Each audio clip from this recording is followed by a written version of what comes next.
I'm really talking about this for the founders and operators and people who are wanting to be founders, being very thoughtful about why executive failure is happening. When you open up the newspaper and you see something is failing, you have to say like, look, okay, this is one point of view, but what is the deeper point of view? What is the insider point of view? What is the point of view of the executive team with the benefit of hindsight, with the benefit of experience, with the benefit of the knowledge of the counterfactual reality that time has passed? What are those lessons that we have? Welcome to Brave. Learn from Southeast Asia's best tech leaders.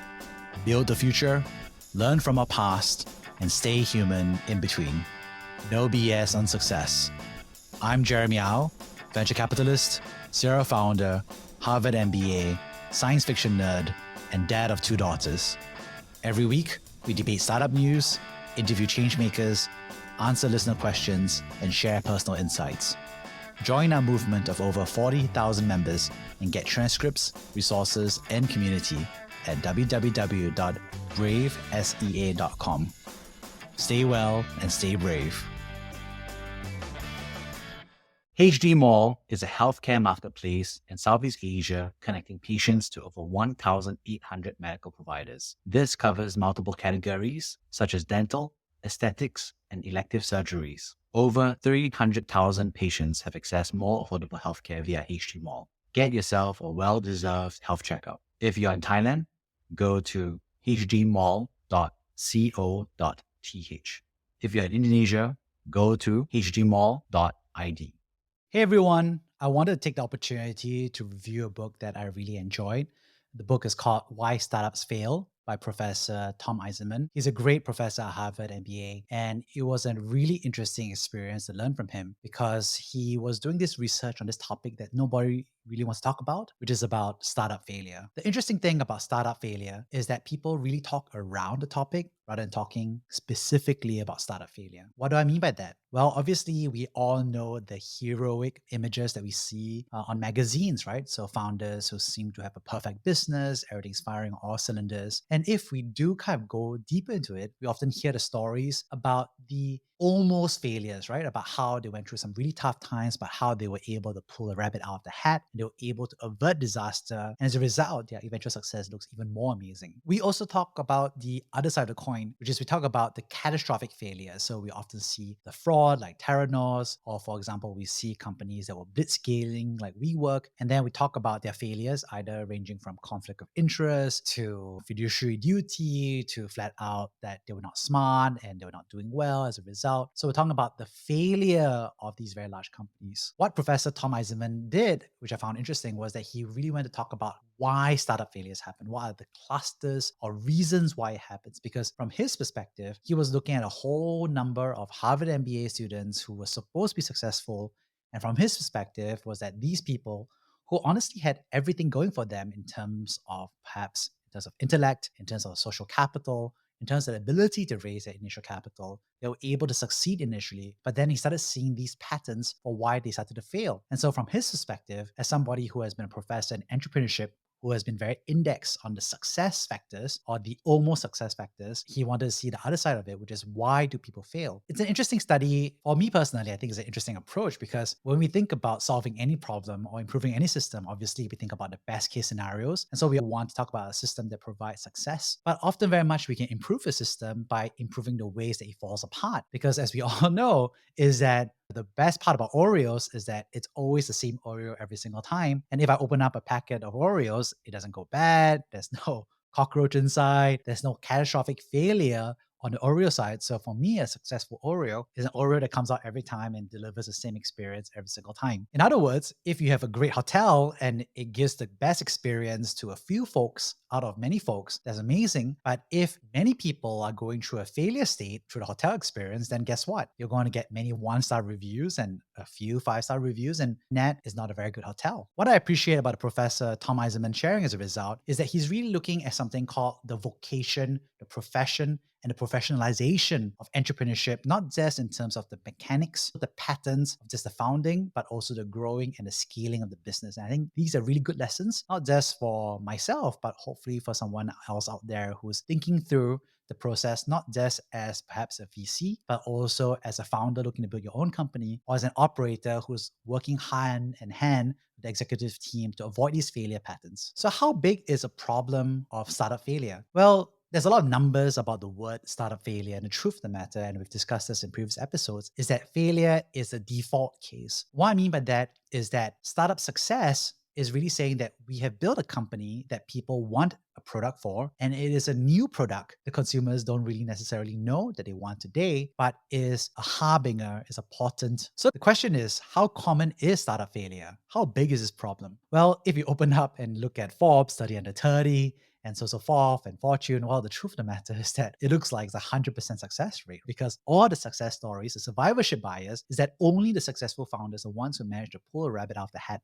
all the time, are the ones who make it onto the press. But of course, when you look at, the Straits Times or Channel News Asia or Wall Street Journal, New York Times, then it almost feels like, okay, it's all doom and gloom, right? Because it's all fraud, it's all fail, it's all explosions. And then there's a few companies who no longer really seem to be startups or seem to be doing well. So let's define failure. Professor Tom Eisenmann defines failure as when early investors put money into the company, fail to get their money back, and fail to get a return of the company. Now, obviously, this seems to be a bit technical from people's perspective. What if you build a startup and it's chugging along and it takes 20 or 30 years? Yeah, well, there's some level of return that's there. And so it's not necessarily a failure, but it's not necessarily a success. But definitely, we've seen other companies where they've burned a lot of capital, hundreds of millions of dollars of capital, and then they go public at tens of millions of dollars or $100 million valuation. So as a result, the early investors made no money, even though the company became viable. So taking the lens of an early investor to put that financing in is also, I think, a good way to benchmark for the founder's perspective, because the founder is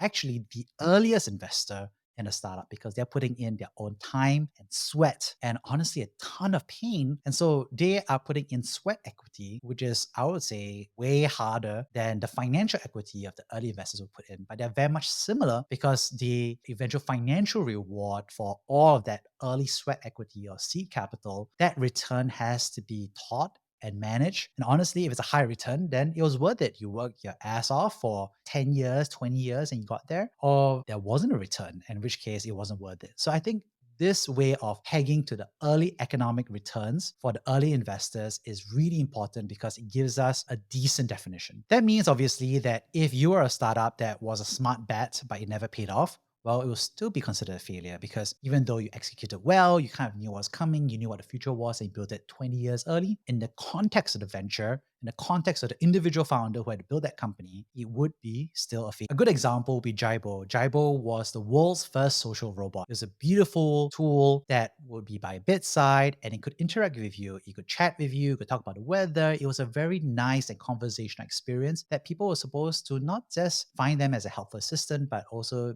be someone they could become attached to. This company was founded in 2013. It raised $73 million USD, and it closed down in 2018. During this process, they had a beautiful minimum viable product. People loved the concept and the prototypes. But what they learned was that during the engineering process was that the hardware, as you imagine, and the middleware that was associated with it would be much more expensive than what they had thought it was going to be. And so the robot ended up being more expensive than what they thought they could provide the product for. For example, the light sensors they had were primarily industrial or commercial usage. But in the context of the home, these sensors were not good enough to detect what people were interacting with and the requirements of the social interaction. So they had to create new middleware, but they also had to be thoughtful about the hardware that needed to be actually there. And that increased the cost. And then, as you can imagine, if it's expensive for a consumer social robot, then consumers are just not going to buy because they're price sensitive. Other things happened. The CEO was diagnosed with leukemia. The CTO, who was the co-founder, had to step in as the interim CEO. The CEO eventually got better and it came back. But during this time frame,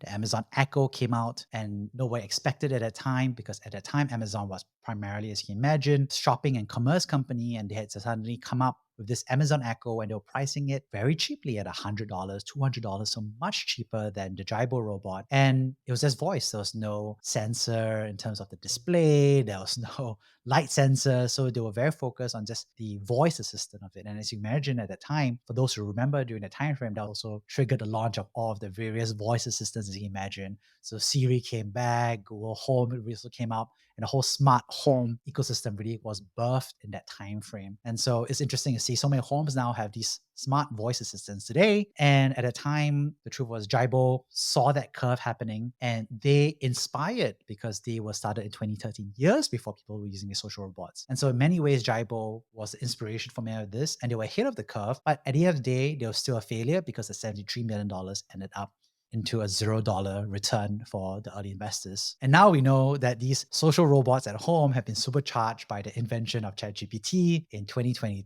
2023. And now we're starting to see the further spread of this idea, which just goes to show that Jaibo was a failure from an economic perspective, but very much was a pioneer and honestly saw the future years and years in advance. So the reason why we're talking about this as a result is talking about how common this economic failure is. And this definition of this economic failure is relatively straightforward. So the truth of the matter is, how common is this? Relation Ventures analyzed 22,000 financings. So this is the set of all financings that were done by VCs. That means if you didn't get VC, you're not part of this data set, which is important as we come into it. But a long story short of it was that only 4% of the companies were able to generate 10%. The truth of the matter was that only 4% of the companies were able to achieve 10x returns to 50x or higher returns. So that meant that about 96% were really not great outcomes. Breaking that down further, 65% generated 0 to 1x. So that means that if you put money into the company, you lost money, you lost the sum. About 25% achieve 1 to 5x, and about 5% to 6% achieve 5 to 10x. So this is a good way to think about that spread, which is that 65% just lost all the capital, and then there wasn't great returns of capital for another 25% effectively. And then only about 4 to 5% really generated that outcome. Again, what I'm trying to say here is that this is the set of all known financings. And what that means at some level is that there is obviously a huge number of startups that honestly were not captured in this data set. They never receive any financing, or they receive financing that was not an institutional round of financing. And so the death rate is not 65%, I would say, but closer to 95% if you really think about it, if you include all the various folks are out saying, I want to be a founder and so on and so forth. What I mean by that is that in general, the highest death rate is the pre-seed quantum into the institutional seed round. So that's one gate, there's a huge death rate. And then there's another death rate between the seed to the Series A. And then after that, the Series A, the Series B. And then supposedly from the Series B to your eventual exit, the death rate is much smaller. But some way I often think about it is that there's effectively an 80% death rate, I would say, between pre-seed, which is idea, pre-product market fit, to the seed stage. And at the seed stage, there's about effectively a 50% flat out death rate from the seed to the Series A. And I think about it again as another 50% death rate between the Series A to Series B. And then I think the death rate kind of like drops a little bit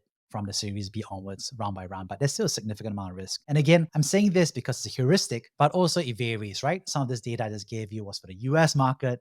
For emerging markets, it's way tougher, it's way harder. A lot of the death rates are clustered at the early stage because financing is tough in the early stage, but also the quality of founders and the quality of the business opportunities are also more limited in emerging markets. And then there's obviously a death valley that we know for growth stage capital for emerging markets because there isn't a large amount of growth capital. So again, take it as it is. These are the heuristics I try to think about in terms of how I think about the numbers. And obviously that varies again by institutional funds versus non-institutional, pre-product market fit versus with product market fit, US versus other emerging markets. And within emerging markets, as you can imagine, there's a big difference between Singapore, Vietnam, Philippines, Indonesia, Malaysia, Cambodia, Thailand. There's a whole set of conversations about the individual valleys of death and the death rates and the definitions or the failure rates as a result in each of these countries. But what I'm trying to say here is that it's high. At minimum, if you're like a glass half full kind of person, you're 65% death rate in America once you've achieved an institutional round of capital, which is if you're high, if you think about it. And honestly, it's probably closer to 90, 95%. So you just have to understand that this is a high risk venture. And as a result, we kind of recognize at some deep level that being a founder is very tough. And we honestly lionize and respect people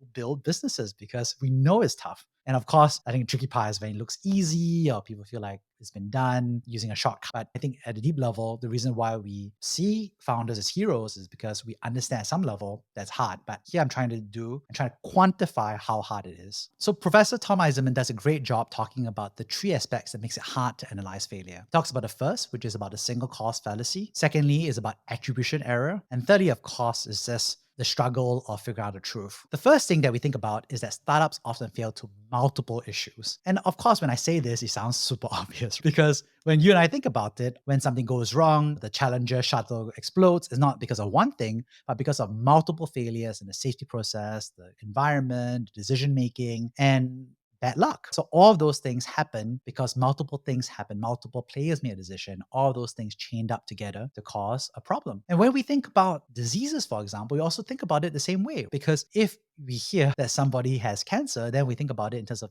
multiple different ways. What were the different factors that came? Was it because of inflammation, because of diet, because of sleep? Is it because of stress? Is it because of the radiation? There's so many different reasons that can happen, but at some level, we know that is an interplay of multiple factors at once. And so what we can't do, for example, is like, well, if you ate bananas, then you wouldn't have cancer, and everyone's going to laugh at you because it's not due to a single cause. And so solving it with a single way is not sufficient for us to truly understand what the situation is. The truth of the matter, though, of course, is that when it comes to startup failure and the newspapers that we have, then we just want to say one thing, which is the founder sucks or the environment sucks. So whatever it is, we want to talk about one thing. We don't want to talk about the multiple reasons why a company fails. As a result, we really want to oversimplify both the good and the bad outcomes into a single cause. That second part is the fundamental error, which is that when we observe others, we tend to blame bad luck for what's fundamental about them, the people, the team, the execution. And then we tend to downplay the situational stuff, which is the environment, the luck factors. Of course,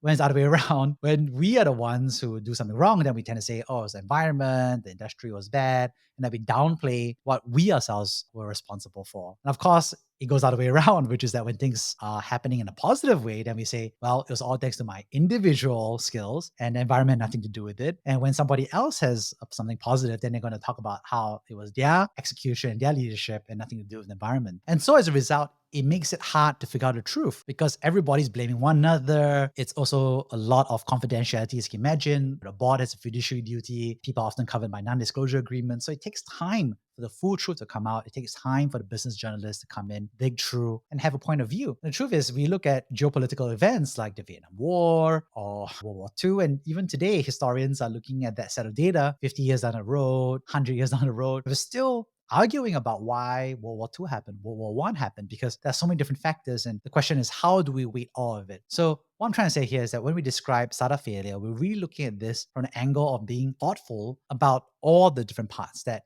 it is due to multiple factors, not due to a single factor, that we have to be clear about what to attribute it to, which is both the environment and the individual actions of the team. And lastly, of course, is that it takes time and effort and judgment to be able to sort through the facts and the wreckage afterwards to figure out why failure happened. So let's talk about the 6 types of startup failure that will identify the professor. The first is good idea, Bedfellows. And what that fundamentally means is that it was a decent idea, but the team didn't work out. And there's all kinds of reasons why the team doesn't work out, because the truth of the matter is that it's, again, hard to build a startup. But the thing is, even if the startup is a good idea, if the team is bad, then bad things happen. Now, bad teams can happen because, one, the people are bad. Individually, they are poor performers. The other part that you can see is that you have high performers individually, but they're just not the right configuration or not the right teaming, or honestly, they don't get along. This doesn't just apply to co-founders, but also the early set of employees,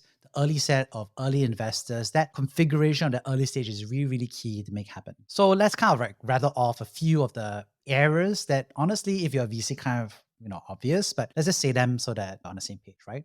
One is you don't understand the market. So you're 2 co-founders and you don't understand the market and you're learning on a job, which is not a bad thing. But the truth is, if you were experienced in the industry, well, you already know the avoidable mistakes. You will know how to succeed. So experience is an advantage. And inexperience is a disadvantage that can be overcome with the right attitude and right humility. But let's acknowledge it that there are some industries that also require much more of a learning curve. So if you want to do engineering and you don't have an engineering background and both people don't have an engineering background, then it's going to take a lot more work for you to catch up versus other ideas, for example, consumer social, that could be a little bit easier for you because you already have some prior experience and some nuance and localization that you understand. Other areas, as you can imagine, is who's the boss, right? So who's the CEO? Often we see something called the co-CEO. So who's in charge? Who's making decisions? Who's calling the shots? It's surprising because obviously we kind of don't really want to work for teams where there are two co-CEOs, but we see a lot of that, right? We see that in Series B, Series C companies in Southeast Asia, and it's not resolved because oftentimes the first set of founders who come in, they are both type A. They both want to be in charge. And so you kick the can down the road, you call each other co-CEO, often very much a bad sign because when push comes to shove, when a bad decision has been made, when a good decision has to be made, neither is made. It ends up that nobody makes a decision, which is far worse because even if a bad decision is being made,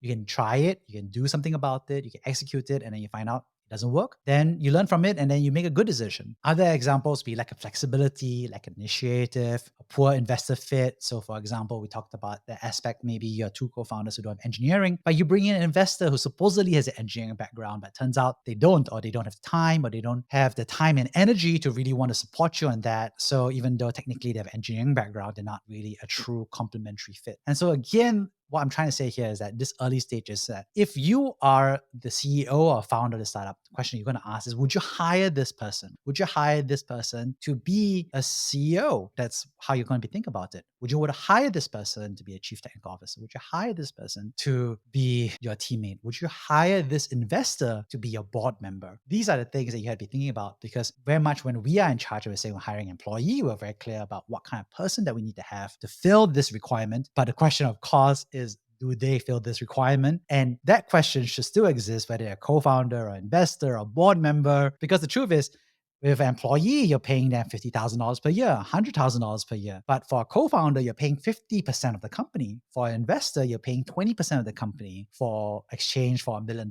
These are the transactions that you're having. And so you should have the same hiring bar that you would have as an employer as you would for this early team. A good example of this would be Quincy Apparel, which raised about $1 million to work on direct-to-consumer work apparel. And these were both Harvard MBA graduates, and they very much identified something, which was they are both women and they didn't feel like they had a good set of work apparel that fit them. At that time, direct consumer was really hot. And they were founded in 2011. And so at that time, Bonobos had been around for 4 years already, and Bonobos was succeeding in direct consumer menswear, more on the casual side. And so from their perspective is, well, female work apparel, let's make it happen. And so very much, unfortunately, they fell victim to some of the traps that we talked about. They had very unclear decision making. It took a long time for them to make decisions. They didn't have experience in the apparel side. And when they brought on people to partner and to help them manufacture, they were unable to avoid the errors that they had. And so in their first run of clothes, their designs didn't match up with the actual user experience that they had thought they were achieving. And so when you have $1 million capital, it seems like a lot of money, but the truth is that runs out pretty quick when you're making fundamental errors. As a result, the company closed and everybody moved on. But this story is not just about Quincy Apparel, and I really respect them for sharing that story because the truth is we hear that story all the time for so many different startups that we see. And so for me personally, I've seen hundreds of startups already fail at this stage because the team fundamentally was not a good fit for what they're trying to go after. The second error is called the false start. And what that means is that you believe that your product market fit, and then you start building and it turns out that you're building the wrong thing. This is often very much what happens when people are very focused on building and launching, but they're not clear about what the customer needs and requirements are. And so they're very much indexed often on themselves as customers, but it turns out that they themselves are also the builders. And so they drink their own Kool-Aid, and they are building a product that themselves and a few friends want, but not actually what they really, really, really need out there in the market. So an example for this would be Triangulate. They were founded in 2009 and they raised $1.5 million. And they did something called data-driven dating. And so from their perspective, it was quite straightforward, which was everyone wants to date. Obviously at that time, there was Match.com and all this other stuff that were for online classifieds. That were basically a replacement of the old newspaper ads, which was like, hey, I'm looking for a date and I'm happy to write a newspaper. I'm happy to pay money for the newspaper. Ad became online classifieds, which became Match.com, online dating. So from this perspective, the Triangulate founder basically said, you know what? I'm an engineer. What I would really want to do is not just have to classify and look at people in terms of the bio and everything. We wanted to use data because I think that people really want to match deeply and find the one And data is the best way to do that. We're going to match our hobbies, our interests, our dislikes, our likes and dislikes. And then everyone's kind of like, okay, this sounds a little bit like OkCupid. But basically the idea of using really deep data science to really help two people match together. So in other words, supposedly a higher quality, higher hit rate matching algorithm dating. Of course, all of us today in the late 2020s know that that's not how the world went. In fact, the world went from, and I remember this time, people were using OkCupid and Match.com. They were writing a lot of profiles and doing quizzes and stuff like that to show the compatibility. But the world moved towards number one player, which was Tinder, which was very much photo based. And then, of course, it was very much a few bullets about what people self-profile themselves. And if you look at the generation of dating apps today, like Bumble and Hinge, they're all in contrast to Match.com. But the truth of the matter is that actually they all have the same DNA, which is that their perspective is that people really want to have the sensation of matching. And so their job is to create lots of different matches. And it's highly visual. It's a big profile photo. It shows the age, it shows your job, and it shows your height, which if you think about it, is, as we know, not highly predictive of a relationship. If you look at Professor Gottman and what predicts for long-term compatibility, it's about your communication style, it's about your sense of shared values. These are the things that the Triangulate founder was trying to go for. But it turns out that when you get a dating app, I'm here to play slots, right? I'm here to get lucky with the right match, the right person, and I want to see lots of options. And if you are an app that has a perfect match but only has one person, it's not right for me. But I want to see hundreds, thousands of profiles and personas, and I want to have the sensation. I want to be picky. I want to be someone who feels desired. I want to be somebody who is feeling desire. And so I want to see lots of options and say yes and no. And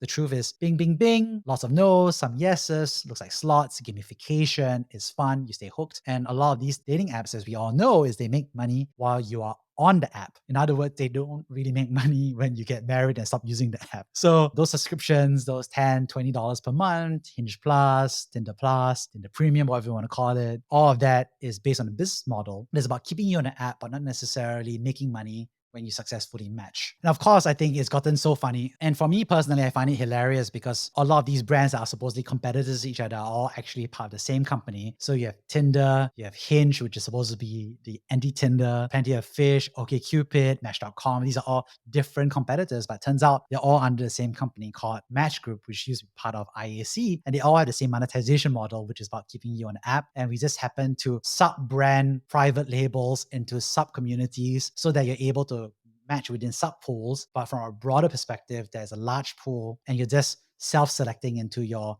assorted niches. So again, what that is that the founder is eager to build and they just basically overbuild and they blow up the cash. The third category is called false positives. And what that means is that it is actually something that has been validated across a small initial group or even a medium-sized group of early adopters. In other words, the error is incorrectly extrapolating the early adopter enthusiasm to the mass market. In other words, they're too early for the mass market in some ways, or they haven't adapted the product sufficiently for the mass mainstream. Again, this is also driven by founder eagerness and overconfidence. The big difference between the false start and the false positive, of course, is that the false start is that the founder has been indexing on themselves and they do a very small, tight, but just built the wrong thing at the start. Whereas I think for the false positive, I think they very much often receive the seed funding, they receive that initial success, and then they're able to grow that success further. And so as a result, within the venture scale timeline, it becomes a failure, especially when it's not managed well. So a good example of this is Baroo. It was founded in 2014. They raised $3.6 million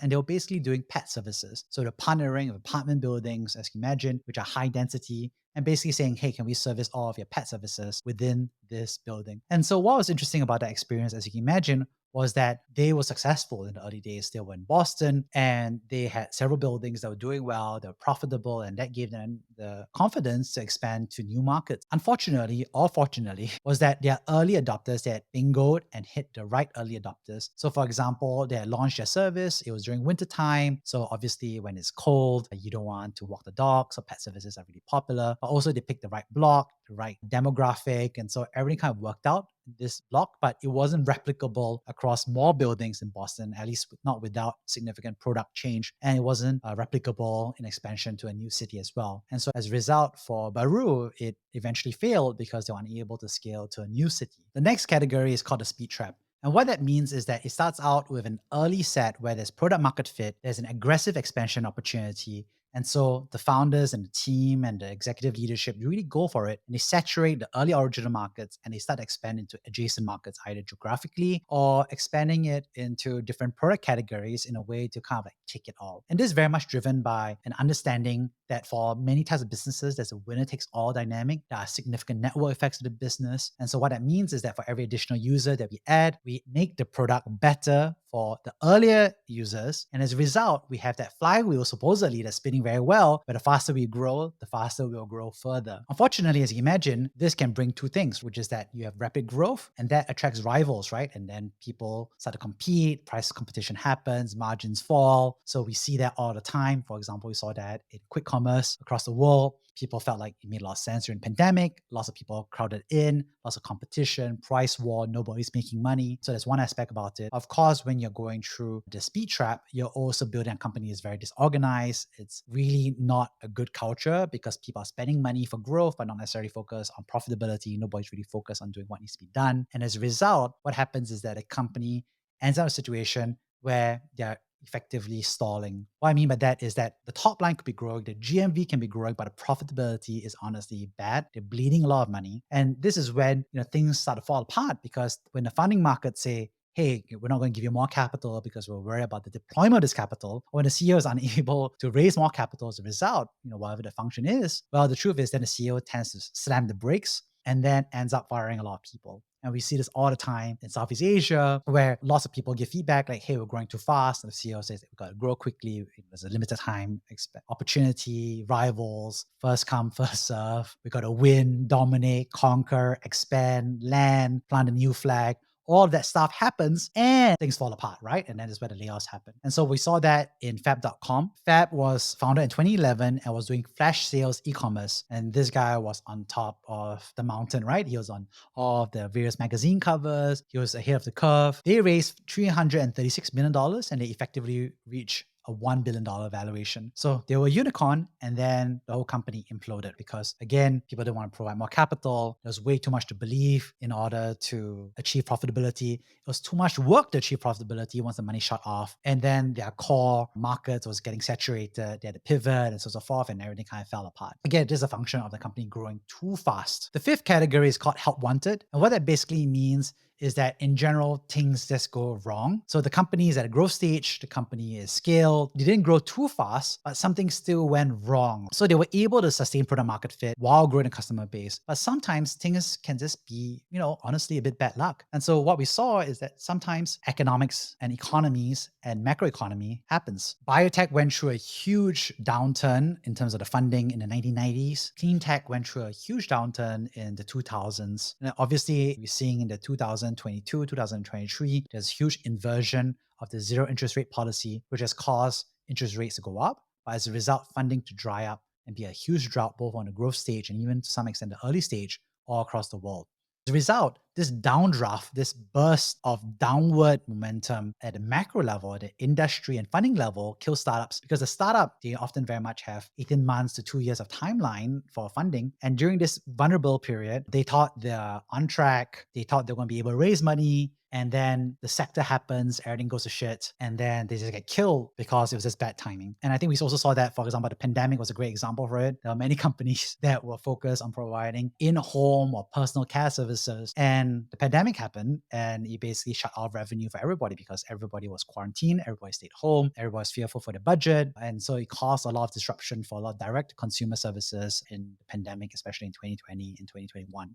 This can be compounded, obviously, with the wrong hires, right? So you have the wrong management hire, dysfunctional team, executive leadership thing. But basically, there's some sense of the company fundamentally is sound, but just bad luck. It happens. The sixth type is called Cascading Miracles. Cascading Miracles is when you have an incredibly large vision, and we've seen this, and they raise a lot of capital, hundreds of millions of dollars. But then the truth is when they die, they honestly had very little consumer traction at that point in time. But we often see this with deep tech companies that have a high amount of technical risk, especially for founders who are highly charismatic and very comfortable raising capital. What I mean by that is that these companies tend to have the same playbook, is that they have a visionary way of changing the world. And so they want to basically, one, build that fundamental technology that changes the world. Two is to persuade a critical mass of society to adopt that new way of world. Thirdly, they often have to partner with corporations or partners in order to distribute and make that happen. And then fourthly is they need to get regulatory approval because of the large sense of that vision. And lastly, they raise a lot of capital. When I say this, then you're kind of like, wait a moment, isn't that successful? Aren't there so many great companies that did that? Didn't we see that happen with Tesla? Again, electric vehicles, you had to convince people to buy electric cars, and then you had to get regulators to set up battery and regulate that, and you had to distribute, and you had to raise a ton of money. I mean, isn't that the same for SpaceX as well, which are both Elon Musk companies? I think he has the same set of playbook, the same set of understanding. But again, you're building this concept of a reusable rocket, which you have to engineer. Then you have to convince the government to buy it. Then you have to convince people to put payloads in it. And then you have to avoid triggering competition from Lockheed Martin and the other competitors. And honestly, you have to hope and eventually luck out with the Russians no longer being able to provide services because of the decoupling between the Russian space industry and the US space industry, which at that point of time, 10 years ago, was the norm. And then you raise a ton of money again. So SpaceX is a success. Federal Express is also another success. At that point of time when they were founded, they also had to, again, believe that people would pay for fast delivery, raise a ton of capital, break the local monopolies in delivery and package delivery, and partner with a lot of folks. Lots of different wins, I think, obviously come from this playbook. But the truth is, there are lots of failures too. We saw that for Iridium, for satellite communications. So back then, it was a giant satellite phone. And basically, the concept was that if you are anywhere in the world, you can call and use data anywhere in the world, which honestly looks like Starlink, which is a subset of SpaceX. But it was way ahead of his curve. He raised hundreds of millions of dollars and nobody bought it because it was a big chunky thing. It was way ahead of his time and nobody really needed it. And Iridium was eventually saved or salvaged from bankruptcy because it was bought up by the US government and the military requirements, because you can imagine it's a useful satellite network to have. So those Iridium satellites are still traveling around the world, and now we're Starlink. So, it just happens to be like almost 1 to 2 decades ahead of the curve. We saw that for Segway, for electrical mobility. As you can imagine, again, people have Segways. It's the future. Everyone's going to use a Segway. They're not going to drive. They're not going to cycle. We're going to use a Segway. And nobody really uses Segways except for those buddy movie comedies where cops are using Segways, some people in the airports. It's not really used by anybody, but it was revolutionary of time because it was batteries times personal mobility times, a gyroscope, all this stuff that made sense. And obviously today we're kind of saying like, okay, it's kind of coming back. We have electric bicycles there now. We have self-driving cars, there's personal mobility. So there's a lot of stuff that looks like it. We also have Webvan. It was started almost 10 years before Amazon.com, but they wanted to do online groceries. But this was, imagine, before Amazon. So it wasn't even doing books. It was doing groceries. People didn't have dial-up. People didn't have GPS. It was just really hard to build all of it. But as a result, Webvan failed, but then Amazon succeeded. And then fast forward another 10 years, Redmart has succeeded in Singapore, even though it takes a lot of capital. It's not the most profitable business. And now people are trying to make that work in Indonesia and Southeast Asia as well. So again, you can see these visions where these are really cascading miracles. You need multiple high risk factors to multiply to each other and make it something that actually happens. So the reason why I'm talking about all of these 6 things is that when we are as founders or as teammates or executive people or VCs, obviously we want companies to succeed. So we want to push them for the moonshot when we talk about the success factors, and we want to study from the success factors. But the truth is, a lot of the success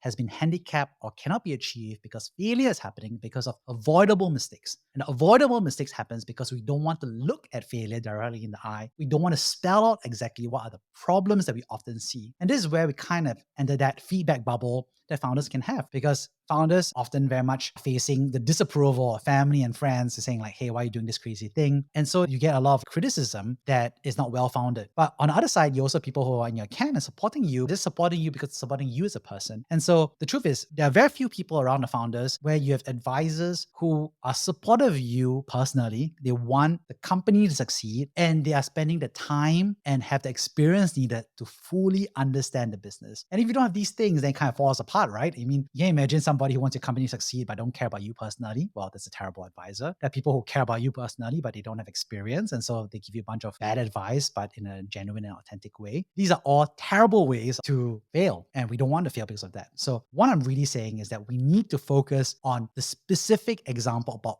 why failure is happening and what are the clusters of causes. And this is where Professor Tom Eisenmann has done an incredible job listing out these clusters and just saying, hey, if you avoid these 6 clusters of problems, at least you know that you're not going to fall into a hole, and you can avoid these things, and then you can also optimize for success. So in conclusion, I'm sharing about failure because it's not just an economic thing, right? As a VC, it's like, 19 out of 20 failed, but only 1 out of 20 succeeded. Sure. I mean, that's a very nice portfolio way to think about it. But as a VC, obviously, economically, you want to maximize your success rate. Sure. So hopefully you're paying attention to this and being thoughtful about this. But I'm really talking about this for the founders and operators who are thinking about this and people who are wanting to be founders, which is that being very thoughtful about why executive failure is happening. When you open up the newspaper and you see something is failing, you have to say like, look, okay, this is one point of view. But what is the deeper point of view? What is the insider point of view? What is the point of view of the executive team with the benefit of hindsight, with the benefit of experience, with the benefit of the knowledge of the counterfactual reality that time has passed? What are those lessons that we have? And so what I'm trying to say here is that the examples I gave were often much 5 or 10 years ago, which is, you think about it, quite like donkey years ago. But the truth is, because they have the data and the founders are now comfortable sharing about those experiences. But the patterns of that failure still exist today. And I would say that these patterns of failure are more well known from my perspective in more developed ecosystems. So what I mean by that is that when I was in San Francisco or New York, there were often these stories, and these are all the haha dinner party. These are the fairy tales or the morality stories that makes it easier for me to viscerally feel it and know it and embed it, even though I didn't know these 6 exact clusters. But you hear enough of these stories and you're like, okay, I kind of get it. And everybody can subdivide it into 2 or 5 or 10 different types of clusters. But you kind of know those mistakes. But what's interesting is that for people in emerging markets like Southeast Asia or wherever you are, or if you are a first-time founder, or if you just happen to be a first-time founder in a new vertical, then what I'm trying to challenge you to do is this is an opportunity to learn from the research that's been done by Harvard Business School on the US ecosystem. And these are not patterns of failure of the US side, but these are replicable, teaming, human, leadership, growth rate, organic problems that will naturally come into existence. And if we can just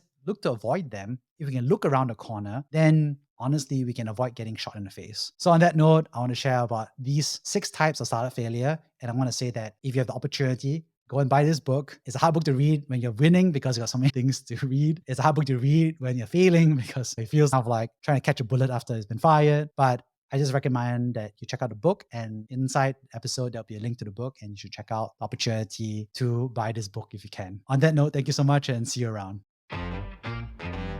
Thank you for listening to Brave. If you enjoyed this episode, please share the podcast with your friends and colleagues. We would also appreciate you leaving a rating or review. Head over to www.bravesea.com for member content, resources, and community. Stay well and stay brave.